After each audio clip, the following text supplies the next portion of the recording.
ಗೃಹ ಮಂತ್ರಿಗಳು ತಮ್ಮ ಲೆಟರ್ ಹೆಡ್ಡಿಂದ ಸರಸಂಘ ಚಾಲಕರಿಗೆ ಲೆಟರ್ ಕೊಡೋದು ಅಲ್ವೇ ಅಲ್ಲ.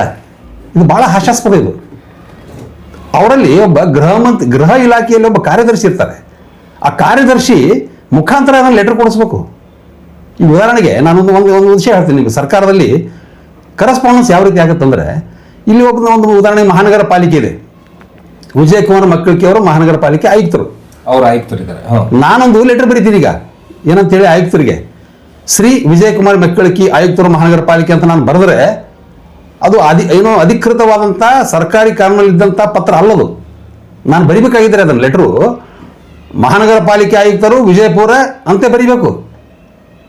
ಹಾಗೆ ಈ ಏನು ಗೃಹ ಮಂತ್ರಿಗಳು ತಾವು ಲೆಟರ್ ಬರೆಯೋದಕ್ಕಿಂತ ಅಲ್ಲಿದ್ದಂಥ ಇಲಾಖೆಯಲ್ಲೊಬ್ಬರು ಗೃಹ ಇಲಾಖೆಯ ಕಾರ್ಯದರ್ಶಿ ಕಡೆ ಅಲ್ಲಿಂದ ಒಂದು ಲೆಟರ್ ಬರೆಸಬೇಕಾಗಿತ್ತು. ಕಾರ್ಯದರ್ಶಿ ಎಲ್ಲ ಅವರು ಸಚಿವರಿದ್ದಾರೆ ಸರ್, ಅವರು ಸಚಿವರಿದ್ದಾರೆ. ನಾನು ಹೇಳೋದೇನಂದ್ರೆ ಅವ್ರಿಗೆ ಕೇಳೋ ಹಕ್ಕಿಲ್ವಾ? ಸಚಿವರಿಗೆ ಪ್ರಶ್ನೆ ಕೇಳೋ ಹಕ್ಕಿಲ್ಲ ಅಂತ ನಾವು ಹೇಳ್ತಾ ಇಲ್ಲ. ಮತ್ತೆ ಅದು ಸಂವಿಧಾನಾತ್ಮಕವಾಗಿ ಆಗಲ್ಲ. ಹೇಗೆ ಆಫೀಸ್ ನಾನು ಹೇಳ್ತೀನಿ ಕೇಳಿ. ಈಗ ಒಬ್ಬ ಗೃಹ ಮಂತ್ರಿಗಳು ಅಲ್ಲಿ ಅವ್ರ ಇಲಾಖೆಯಲ್ಲಿದ್ದಂಥ ಏನು ಕಾರ್ಯದರ್ಶಿಗಳಿದ್ದಾರೆ, ಆ ಕಾರ್ಯದರ್ಶಿಗಳ ಕಡೆಯಿಂದ ಬರೀ ಮೋಹನ್ ಭಾಗವತ್ ಅಂತ ತಾವೇನಾದರೂ ಸರ್ಕಾರಿ ಲೆಟರಲ್ಲಿ ಬರೆದಿದ್ರೆ ಅದು ಸಹಿತ ಮನ್ನಣೆ ಆಗಲ್ಲ. ನಾನು ಹೇಳ್ತಾ ಇದ್ದೀನಿ ಉದಾಹರಣೆ, ಅದಕ್ಕೆ ನಾನು ಮಹಾನಗರ ಪಾಲಿಕೆ ಕೊಟ್ಟೆ. ಈಗ ಆ ಹುದ್ದೆಯಲ್ಲಿರ್ತಕ್ಕಂಥ ವ್ಯಕ್ತಿ ಹೆಸರು ನೀವು ಬರೆದು ಆಮೇಲೆ ಹುದ್ದೆ ಬರೆದು ಅದು ಗೌರವ ಇಲ್ಲ. ಆ ನೇರವಾಗಿ ಆ ಹುದ್ದೆನೇ ಬರೀಬೇಕು. ಹೀಗಾಗಿ ಇವರು ಸಚಿವರು ಲೆಟರ್ ಬರೀತಾರೆ. ಸಚಿವರು ಬರೀದು ಅಲ್ವೇ ಅಲ್ಲ. ಇದನ್ನಾದ್ರೂ ಸ್ವಲ್ಪ ತಿಳ್ಕೊಬೇಕು. ಅವರು ಬರೆದ್ರೆ ತಪ್ಪಲ್ಲ, ಆಯ್ತು, ನಿಮ್ಗೆ ಅಷ್ಟು ಧೈರ್ಯ ಇದೆನಾ? ಹಾಗಿದ್ರೆ ನೀವು ನೇರವಾಗಿ ಅವ್ರು ನೋಟಿಸ್ ಜಾರಿ ಮಾಡ್ಬೇಕಾಗಿತ್ತು. ನೀವು ಪತ್ರ ಯಾಕೆ ಬರೀತೀರಿ?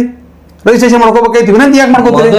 ಮೊದಲು ಸಂವಿಧಾನಾತ್ಮಕವಾಗಿ ನಿಮಗೆ ಯಾವುದೇ ಒಂದು ಸಂಘಟನೆ ಇದ್ರೆ ಆ ಸಂಘಟನೆಯ ಚಟುವಟಿಕೆಗಳು, ಆ ಸಂಘಟನೆಯಲ್ಲಿ ಇರ್ತಕ್ಕಂಥ ಏನು ಹಣದ ವ್ಯವಹಾರ ಇರಬಹುದು, ಸರ್ಕಾರ ಒಂದು ಪ್ರಶ್ನೆ ಕೇಳಿದೆ, ಅದರಲ್ಲಿ ತಪ್ಪೇನಿಲ್ಲ. ಕೇಳಿದಾರೆ, ನಾನು ಹೇಳ್ತೀನಿ. ಅಲ್ಲ, ನೀವು ಕೇಳಿದಕ್ಕೆ ಉತ್ತರ ಕೊಡ್ಲೇಬೇಕಂತ ಏನಿಲ್ಲ.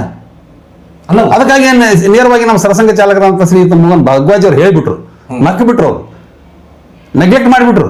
ಅಂದ್ರೆ ಉತ್ತರ ಕೊಡುವಂತ ಅವಶ್ಯಕತೆ ಇಲ್ಲ ಅಂತ ಕೊಡಬಹುದಾಗಿತ್ತಲ್ಲ. ಯಾಕಂದ್ರೆ ನಾನು ಹೇಳ್ತೀನಿ, ಈ ದೃಷ್ಟಿಕೋನದಲ್ಲಿ ನಿಮ್ಮನ್ನ ನಾವು ಉತ್ತರ ಕೊಡೋ ಅವಶ್ಯಕತೆ ಇಲ್ಲ ಅಂತಾನೆ ಕೊಡಬಹುದಾಗಿತ್ತಲ್ಲ ಲೆಟರ್ ಅಲ್ಲಿ. ಯಾಕೆ ಕೊಡ್ಬೇಕಂತ?